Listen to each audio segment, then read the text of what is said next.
வணக்கம் மக்களே. ஸோ இந்த வீடியோவில் அர்ச்சனா அவர்கள் பண்ணுற விடயங்களை இந்த மாயா அண்ட் பூர்ணிமா காப்பி பண்ணி அர்ச்சனாவோட நிழல்லையே வந்து என்ன சொல்லுங்க அப்படியே அந்த டாஸ்கை வந்து பண்ணி கொண்டிருக்கின்ற பேரில் அப்படியே போய்கொண்டிருக்குதுகள். அதை பற்றி வந்து நம்ம பேசலாம். அடுத்தது வந்து இந்த விஜய் வர்மா வேர்சஸ் நிக்ஷன் அப்படின்னு டான்ஸ் வரைக்குள்ள சின்ன குழந்தை கூட தெரியும் விஜய் வர்மா தான் வின் பண்ணியிருக்கணும் அப்படின்னு. ஆனால் நீங்கள் நல்லா பார்த்தீங்கன்னா மாயா சொன்னோன்னா அப்படியே விஜய் வந்து தோத்துட்டாரு. ஆரம்பத்திலே நான் சொல்லியிருப்பேன், கமல்ஹாசன் வந்து இந்த வீட்டுக்குள்ள வைல்ட் கார்டு என்ட்ரியா ஒருத்தங்களை விடுறாங்க அப்படின்னா மாயாக்கு நீ அடிமையாக போகிறதா இருந்தால் மட்டும் போ அப்படின்னு சொல்லித்தான் விடுவாங்க அப்படின்னு. அதை வந்து விஜய் வர்மா போன வீக்கும் வந்து ப்ரூவ் பண்ணாரு. இப்பயும் நான் மாயாவின் அடிமை, கமல்ஹாசன் சொன்னதை செய்ய வந்திருக்கின்றேன், மாயாக்காக செய்ய வந்திருக்கின்றேன் அப்படின்றத அவர் வந்து கேவலமாக பண்ணி கொண்டிருக்காரு. இதுக்கு எதுக்கு வைல்ட் கார்டு என்ட்ரியா போகணும் இல்லை, இதுக்கு எதுக்கு எனக்கு புரியலை மக்களே. சரி, இந்த விடயத்தை பற்றி இந்த வீடியோவில் பேசலாம். ஃபுல்லாக பாருங்கள், லைக் பண்ணுங்கள், அப்போ தான் பல பேருக்கு போகும். ஃபர்ஸ்ட் டைம் வந்திருக்கீங்கன்னா சப்ஸ்கிரைப் பண்ணுங்கள்.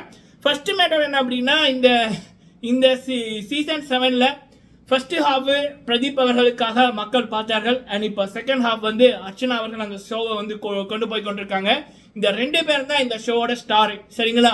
ஸோ அப்படி இருக்கக்குள்ள இப்போ இந்த மாயாவாக இருந்தாலும் சரி, பூர்ணிமாவாக இருந்தாலும் சரி, இந்த ரவீனாவாக இருந்தாலும் சரி, ஸோ இதுகளுக்கெல்லாம் அங்கே இருக்கிற ஃபீமேல்ஸ் முக்கியமாக இதுகளுக்கெல்லாம் என்ன டாஸ்க்குன்னே தெரியலை, என்ன பண்ணுறேன்னே தெரியலை. அப்போ இதில் என்ன பண்ணுது அப்படின்னா, அங்கே நல்லா ஸ்கோர் பண்ணி கொண்டு இருக்கிறது அர்ச்சனா அவர்கள். ஸோ அந்த அர்ச்சனா அவர்கள் வந்து இப்போ ஒரு விடயம் பண்ணிக்கல, அங்கே போய் இவங்க பூர்ணிமா வந்து அக்கா அப்படின்றது, இந்த மாயா வந்து பாட்டியை கூப்பிடு, ஒரே ஒரு வார்த்தை பாட்டி பாட்டி பாட்டின்னு. எனக்கு இதுக்கு எப்படி சான்ஸ் கிடைக்குது படங்கள் அப்படின்னு எனக்கு தெரியல. மாயாக்கெல்லாம் எவன் சான்ஸை கொடுக்குறான் அப்படின்னு தெரியல, நடிப்பே தெரியல. விக்ரம் படத்தில் கூட என்ன நடிச்சிருப்பாங்க, யாரா சொல்லுங்க பார்ப்போம், அவ்வளோதான். ஸோ ஒரு இப்பெல்லாம் தகுதி இல்லாத நபர்களுக்கு தான் மக்களே எல்லாமே கிடைக்குது. தகுதியான நபர்கள் வந்து போராட வேண்டியதாக கிடைக்குது. சரி, கமல்ஹாசன் அவர்களை போல ஒரு கோஸ்ட் இருந்து தான் அது இப்படி தான் நடக்கும். கமல்ஹாசனோட ரெக்கமெண்டேஷன்ல தான் இந்த மாயாவே பிக் பாஸுக்குள்ள போனாங்க. சரி, அப்போ அப்படி தானே இருக்கும். ஸோ அப்போ இந்த மாயா பூர்ணிமாவுக்கு வந்து ஐடியாவே இல்லை, கிரியேட்டிவிட்டி ஐடியா கொஞ்சம் கூட இல்லை. அப்போ அர்ச்சனா அவர்களுடைய அந்த நடிப்பு நிழல்லையே சர்வை பண்ணி கொண்டிருக்கு.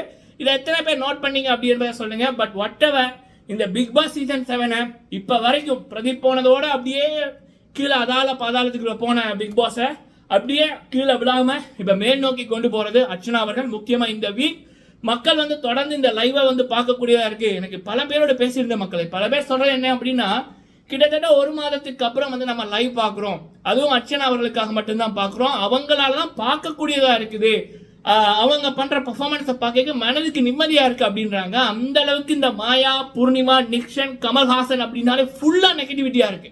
இதுதான் உண்மை, சரிங்களா? Vijay TV and Tamil big boss team தயாவு செய்து அடுத்த சீசனாவது இப்ப இருக்கிற குறைகளை நீக்கி போட்டு சரிப்படுத்துங்க, கோஸ்ட்டை மாத்துங்க. இந்த ரெக்கமெண்டேஷன்ல வர்றவங்களை எல்லாம் விட்டுறாதீங்க, விட்டா இப்படித்தான் நாசமா போகும். திறமைக்கு முன்னுரிமை கொடுங்க. அர்ச்சனா அவர்களை போல, பிரதீப் அவர்களை போல திறமையான நபர்களை போடுங்க, ஷோ வேற லெவல்ல போகும்.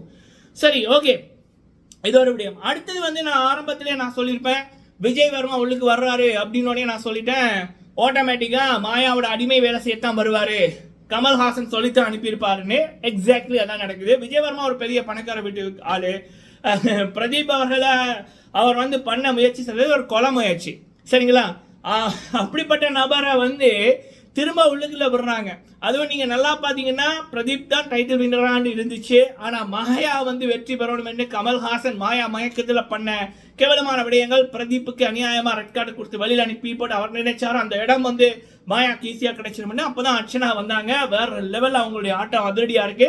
ஸோ இப்போ வந்து அந்த வைல்ட் கார்டு என்ட்ரி வர முதல் எப்படி கமலோட பிளான் அப்படின்னா, ஸோ மாயாவை பாதுகாக்கிறதுக்கு வைல்ட் கார்டு என்ட்ரியா இறக்கணும். அதுக்கு தான் விஜய் வர்மா அனன்யா வந்து இறக்குனாங்க. வந்த உடனே இந்த ஸ்கிரிப்ட் அடி என்னெல்லாம் பண்ணாரு. ஆனால் அதுக்கப்புறம் என்னென்ன பண்ணியிருக்காரு, இந்த மாயா, பூர்ணிமா, நிக்ஷன் அவங்கள பாதுகாக்கிறதுக்கு அடுத்தவங்க ஏதாவது கேள்வி கேட்டால் இவர் வந்து முன்னுக்கு வருவார். அந்த 5 ஸ்டார் டாஸ்கில் கூட அர்ச்சனா அவர்களை வந்து ஒரு பொய்யா வந்து அட்டாக் பண்ணுவார். இவரெல்லாம் விக்ரமா டொரல் பண்ணியிருப்பாரு, நக்கல் அடிச்சிருப்பாரு. ஆனால் அப்படியே வந்து அர்ச்சனா அவர்கள் மீது பிளானை போட்டு அர்ச்சனா அவர்களை அந்த கேம்ல இருந்து வெளியில போக வச்சிருவாரு. ஆனால் அதே போல தான் அந்த டிக்கெட் ஃபினாலே அந்த ஓட்டிங்லையும் சரி. ஆனால் அதுக்கப்புறம் வந்து பாத்தீங்க அப்படின்னா இன்னைக்கு கூட இந்த நிக்ஷன் வர்சஸ் விஜய் வர்மா டான்ஸ், இந்த விஜய் வர்மா வந்து ஒரு கொரியோகிராஃபர், ஒரு டான்சர், நல்லா டான்ஸ் ஆடுவார். ஆனால் இந்த நிக்ஷன் அப்படின்றவன் எதுவுமே வராது, அவனுக்கு எந்த இதுவுமே இல்லை. சரி, பிரதீப் அவர்கள் 2வது வீக் சொல்லுவாங்கல்ல, நீ எல்லாம் ஒரு ஆர்டிஸ்டாடா பொறுக்கி அப்படின்னு. பக்கா 100% உண்மை.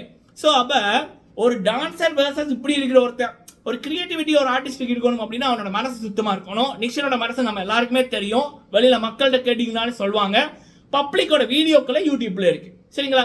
அப்போ ஒரு திறமை இல்லாத ஒரு நிக்சன் அப்படின்றவனும் ஒரு டான்சர் அப்படின்ற விஜய் வர்மா அப்படின்னு ஒரு ஆளும் போட்டி போடுறாங்க. நீங்க நல்லா பாத்தீங்கன்னாலே விஜய் வர்மா எந்த ஸ்டெப்புமே தெரியாத ஆள் மாதிரி நிற்கிறான், விட்டு கொடுக்குறான். இதுக்கு எல்லாத்துக்கு முன்னுக்கு ஒரு டோக்கன் நடக்கும், மாயாக்கும் பூர்ணிமாக்கும்.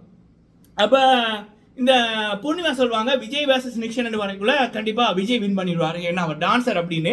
அப்ப இந்த மாயா சொல்லுது இல்ல அவன் தோப்பான். அப்ப பூர்ணிமா வைக்கிறாங்க எப்படி இல்ல அவன் தோப்பான் அப்படின்னு, அவன் லொஸ்டாமா அப்படின்னு. ஸோ இந்த மாயா சொன்னதை தான் அவனுக்கு பண்றானுங்க. என்ன மக்களை நடக்குது? இப்ப நம்ம என்ன இனிச்ச வாயங்களா, முட்டாள்களா?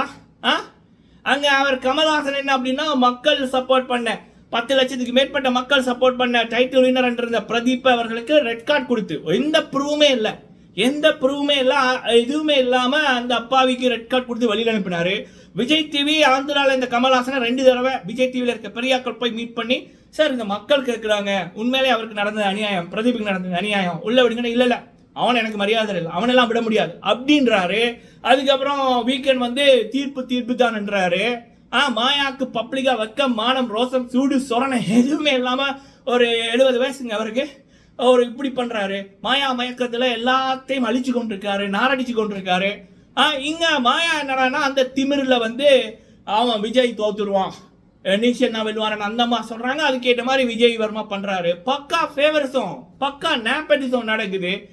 இதெல்லாம் பார்க்கக்குள்ள எனக்கு டென்ஷன் ஆகுது மக்களே, சரிங்களா? பட் whatever, மக்கள் சக்தி மேல எனக்கு நம்பிக்கை இருக்கு. எதை விலை கொடுத்து வாங்கினாலும் இப்ப கமல் விலை போவார், அது எல்லாருக்குமே தெரிஞ்சது. 75ல இருந்து என்னுடைய தாத்தால இருந்து அப்பால இருந்து மாமா அண்ட் என்னுடைய நண்பர்கள் எல்லாம் தெரியும் கமல்ஹாசனை பற்றி, சரிங்களா? ஸோ அப்ப பட் இந்த மக்களை வந்து விலைக்கு வாங்க முடியாது. ஸோ ஓட்டிங்ல அர்ச்சனா அவர்கள் நம்பர் 1 இருக்காங்க. 4 லட்சத்துக்கு மேல அர்ச்சனா அவர்களுக்கு 4 லட்சம் பண்ணா மீதி 2வது இருக்கிற நபர்களுக்கு இன்னும் 1 லட்சம் ஓட்டு கூட வரல.